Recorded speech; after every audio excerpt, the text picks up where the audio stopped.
कहानी की शुरुआत में हमें एक मैंगली नाम की लड़की को दिखाया जाता है जिसके ऊपर एक डीमन हावी हो चुका होता है और वो पूरी तरह से उसके कब्जे में होती है। इसीलिए उसके घर वालों ने उसे बेड से बांध कर रखा होता है। मैंगली के घर वाले मैंगली को उस डीमन से बचाने के लिए एक फादर को अपने घर बुलाते हैं। फादर मैंगली के घर वालों को बाहर रुकने के लिए बोलकर खुद मैंगली और उस डीमन के साथ रूम में बंद हो जाते हैं। अब फादर वहाँ पर एक कैमरा सेट कर देते हैं और मैंगली के शरीर से उस डीमन को बाहर निकालने की कोशिश करते हैं। वो डीमन फादर को बहकाने के लिए उसे सेड्यूस करने लगता है, लेकिन फादर कॉन्टिन्यूसली मंत्र पढ़ते रहते हैं। इसी बीच हमें पता चलता है कि फादर मैंगली से प्यार करते हैं और ये बात उस डीमन को भी पता होती है। इसीलिए डीमन फादर का ध्यान भटकाने के लिए उसे फिर से सेड्यूस करने लगता है, लेकिन फादर खुद को कंट्रोल करते हैं और मंत्र पढ़ना जारी रखते हैं। वो डीमन फादर को डिस्ट्रैक्ट करने की पूरी कोशिश करता है, लेकिन फादर अपना मंत्र पढ़ते रहते हैं और तभी अचानक से मैंगली बेहोश हो जाती है। अब फादर मैंगली को चेक करने जाते हैं और अब उन्हें लगता है कि मैंगली ठीक हो गई है। तभी मैंगली होश में आती है और उन्हें किस करने लगती है। फादर भी उसके साथ रोमांस करने लगते हैं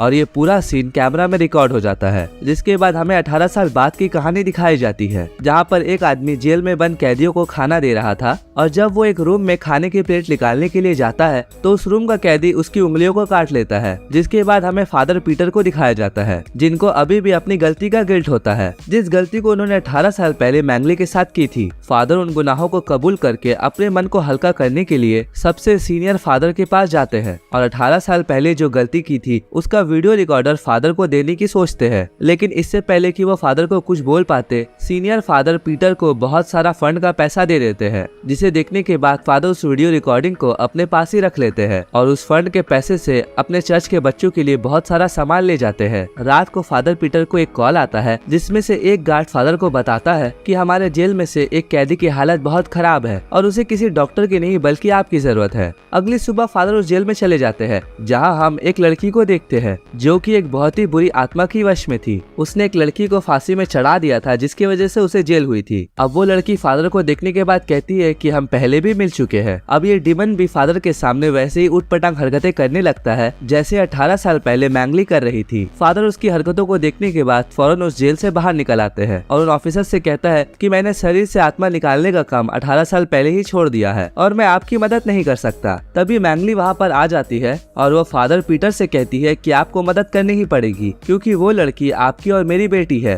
दरअसल जब फादर पीटर मैंगली के शरीर से उस डीमन को बाहर निकाल रहे थे तब वो डीमन मैंगली के शरीर से निकलने के बाद फादर पीटर के शरीर में घुस गया था और उसने फादर पीटर को अपने बस में करके मैंगली के साथ सेक्स किया, जिसके बाद मैंगली प्रेग्नेंट हो गई और अगले दिन मैंगली ने किसी से कुछ कहे बिना ही शहर छोड़ दिया और थोड़े दिन बाद उसने फादर के बच्चे को जन्म दिया। मैंगली फादर से कहती है कि तुम्हें हमारे बच्चे को बचाना होगा। इसके बाद फादर अपने 18 साल पहले किए गए गलती के लिए मैंगली से माफी मांगते हैं, तो मैंगली भी उन्हें माफ कर देती है। फादर पीटर अपनी बेटी को बचाने के लिए अपने सीनियर फादर माइकल के पास जाते हैं और उन्हें सारी बात बताते हैं, लेकिन वो उन्हें ये बात नहीं बता पाते कि वो उन्हीं की बेटी है। फादर एक्सॉर्सिज्म वाले टेप को भी जला देते हैं। अब अगले दिन एक्सॉर्सिज्म करने का फैसला करते हैं। फादर माइकल पीटर से कहते हैं कि हमें ये काम बहुत ही ध्यान से करना होगा वरना इसमें हमारी जान भी जा सकती है। अब पूरी तैयारी करने के बाद फादर माइकल और फादर पीटर उस जेल के सारे स्टाफ को निकालकर उस जेल के अंदर जाते हैं। एक डॉक्टर उनका साथ दे रहे थे, तभी अचानक से वहाँ की बिजली चली जाती है। डॉक्टर जब चेक करने जाते हैं तब उन्हें एक पुलिस वाले की बॉडी बहुत बुरी तरह से मिलती है, जिससे डरकर वो फादर को आवाज लगाने लगते हैं। तभी पीटर फादर की बेटी ईस्पर उन्हें दिखाई देती है। वो ईस्पर को इंजेक्शन लगाकर बेहोश करने की कोशिश करता है, लेकिन वो उनके ऊपर हमला कर देती है। डॉक्टर की आवाज सुनकर जब दोनों फादर वहाँ पर आते हैं तो डॉक्टर बहुत ही बुरी हालत में होता है। वो फादर को वहाँ से भाग जाने के लिए कहता है। इसी दौरान वहाँ बहुत सारे शैतान आ जाते हैं। दरअसल जेल में जितने भी कैदी थे, ईस्पर के अंदर के डीमन ने उन सबको जेल से आजाद करके अपने काबू में कर लिया था। दोनों फादर वहाँ से शैतान को भगाने के लिए मंत्र पढ़ने लगते हैं। फादर माइकल के मंत्र पढ़ने से उनके आगे के शैतान तो तड़प रहे थे, लेकिन फादर पीटर के मंत्रों का ईस्पर पर कोई भी असर नहीं हो रहा था। शैतानों का उन पर बहुत ज्यादा हावी हो जाने की वजह से फादर पीटर फादर माइकल को लेकर जेल के किचन में छुप जाते हैं।